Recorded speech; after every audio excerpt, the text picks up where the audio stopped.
Welcome! In this lecture, I will describe the class of antimicrobial drugs which interfere with bacterial cell wall synthesis. It's appropriate to begin with this mode of action because the first antibiotic discovered, penicillin, works in this fashion.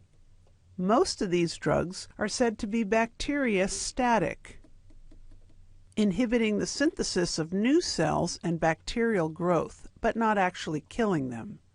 Penicillin-class antibiotics work by preventing peptidoglycan cross-linkages.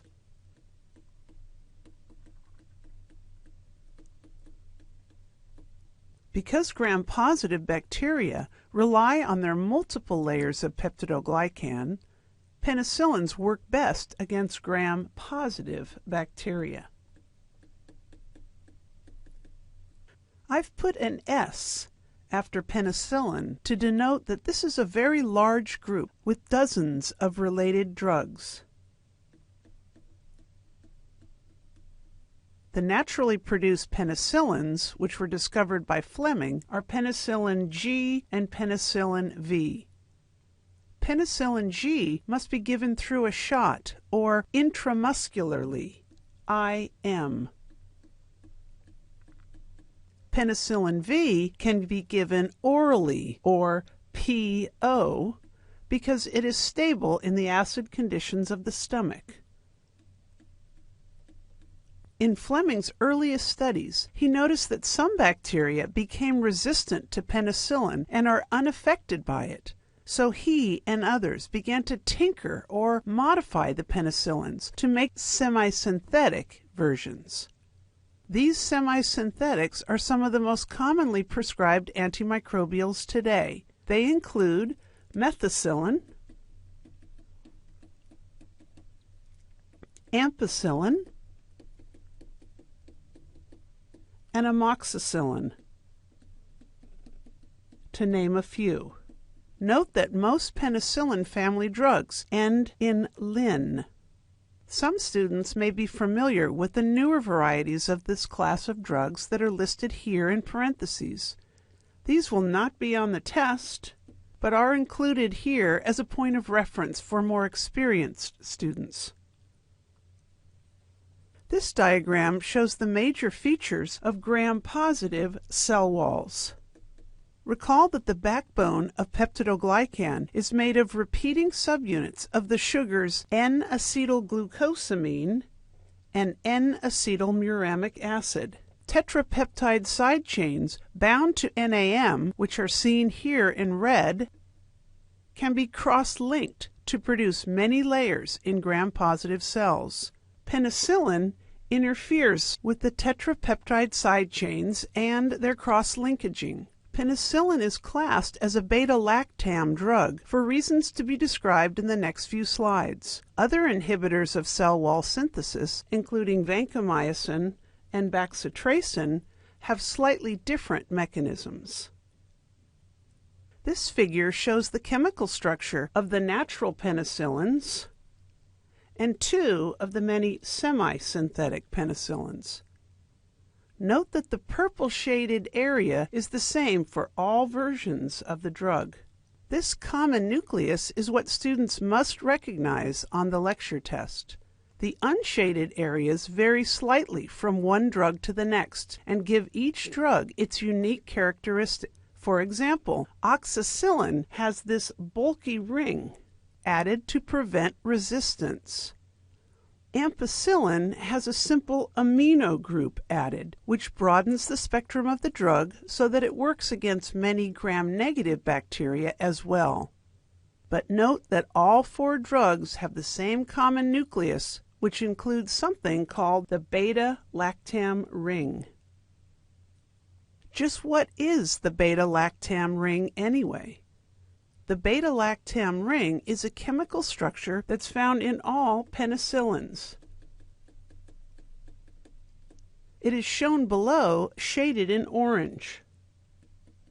It's a four-sided, covalently bonded ring containing 3 carbons and 1 nitrogen. The beta-lactam ring always shares a side with the 5-sided ring containing 3 carbons, a nitrogen, and a sulfur. The beta-lactam ring is critical because many antibiotic-resistant bacteria produce enzymes which cut the ring and destroy the antibiotic. These enzymes are known as beta-lactamases or penicillinases. Many of the semi-synthetic drugs are less susceptible to these enzymes and have broader spectrums.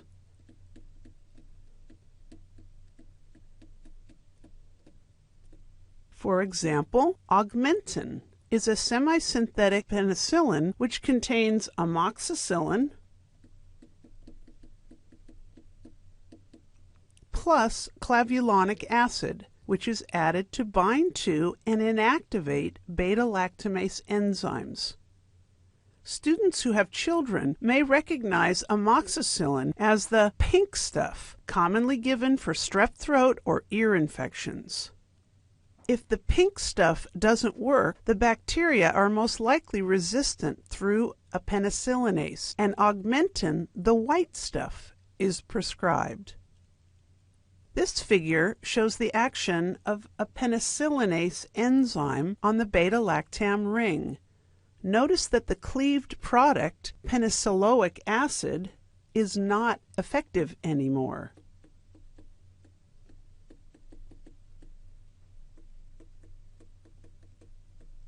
It does not interfere with bacterial cell wall synthesis, so the bacteria can continue to grow in the infected area. The second example of cell wall synthesis inhibitor drugs are the cephalosporins. Cephalosporins are similar to the penicillins in their structure and target range. They have a beta-lactam ring like penicillin. However, they are naturally resistant to beta-lactamases.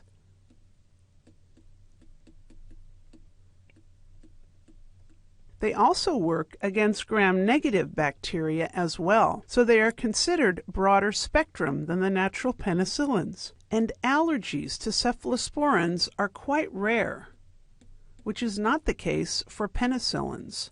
This is remarkable because of how closely their chemical structures relate to each other. The main difference in the cephalosporins is the ring next to the beta-lactam ring. In penicillin, this ring is a 5-sided structure. In cephalosporins, it is a 6-sided ring. Students will be required to recognize the difference between these two structures on Lecture Exam 3. To help differentiate them, notice that the penicillin ring looks a little bit like a house,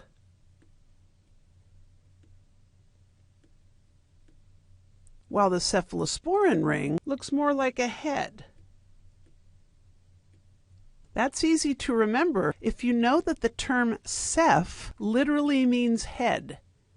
As a student, I remembered that penicillin is the house that Fleming built, but cephalosporins are the head of all antibiotics. Cephalosporins are so effective that scientists have been altering them for decades. Each time a new version is released, it's called a new generation of cephalosporins. Fortunately, most of the names of the drugs include the letters CEPH or CEF. Some students may recognize the trade name Rocephin or cefoxamine as cephalosporin class drugs. There are a number of other important drugs which interfere with bacterial cell wall synthesis. One of these is bacitracin, which is named after the bacillus bacteria which produces it. Bacitracin is used as a topical, meaning on the skin, and is not injected or taken orally. It is particularly effective against staph and strep, which usually cause skin infections.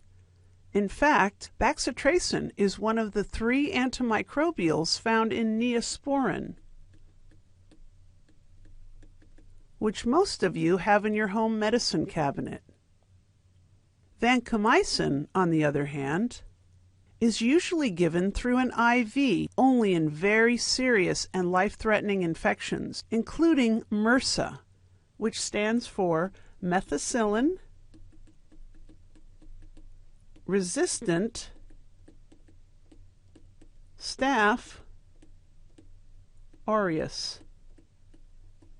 Unfortunately, extremely resistant bacteria have evolved over the last few years, which can even resist vancomycin.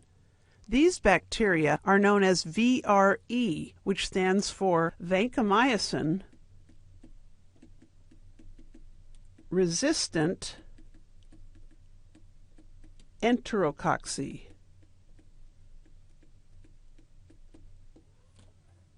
VRE is a major concern because these resistant bacteria are able to share their resistance genes with staph via horizontal gene transfer mechanisms like transformation. There is a very real possibility that bacteria will adapt to our use of antibiotics and eventually find a way to resist all of them, returning us to the pre-antibiotic era.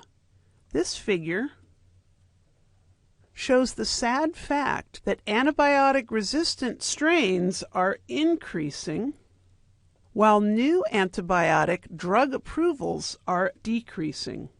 Finally, isoniazid is an important antibiotic which has an extremely narrow target range. Isoniazid inhibits mycolic acid synthesis, so it only works against the bacteria which have mycolic acid in their cell walls. These bacteria are the mycobacteria,